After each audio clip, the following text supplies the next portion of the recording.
If you're old enough to remember, the worst mass suicide murder before 9/11, involving mostly Americans, happened in November of 1978.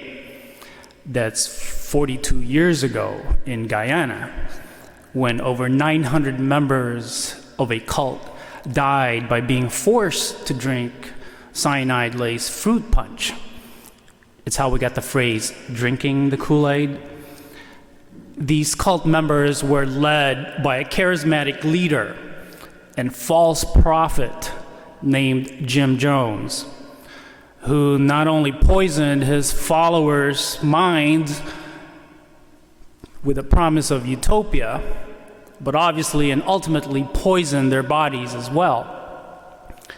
Thank God we haven't had a repeat of such a horrific massacre that happened in Jonestown. Nevertheless, false prophets and false prophecies continue to poison the minds of many people today. People are still drinking the Kool-Aid, and it isn't limited to religious figures. False prophets exist in business, in politics, and most definitely in the entertainment business. Jesus warns us very clearly in today's gospel, "See that you not be deceived, for many will come in my name, saying, I am he." He's telling us loud and clear that we use our God-given gift of reason to be able to detect a false prophet who's out to ensnare and destroy our faith and poison our soul and the soul of our community and society. False prophets are arrogant, egotistical, and self-indulgent characters full of all kinds of deceit and trickery. They will distort truth and make up lies in order to save face and look good to those from whom they demand loyalty. False prophets also have a sense of entitlement, feeling as though God or the world owes them a certain standard or quality of life. And if they don't get what they want, they grow resentful, bitter, and vindictive. And this is because they are incapable of seeing past their own delusional need for control and power.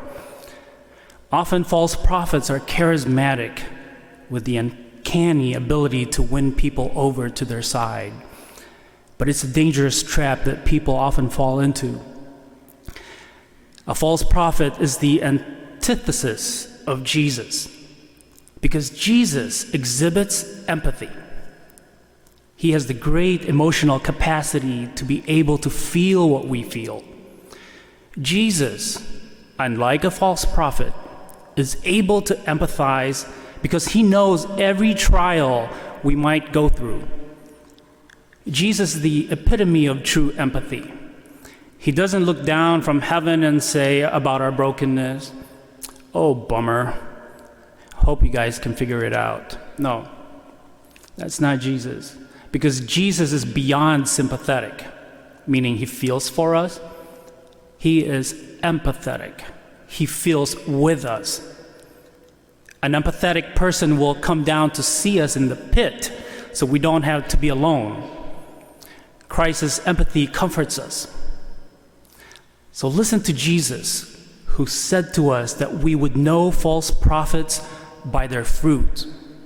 Fruits that are unlike the fruit of the Holy Spirit, which is love, joy, peace, patience, kindness, generosity, faithfulness, gentleness, and self-control. Jesus also said that the words flow from a person's inner self and eventually reveal who people are. But we mustn't worry, because the Lord will never let his mouthpiece lead us astray.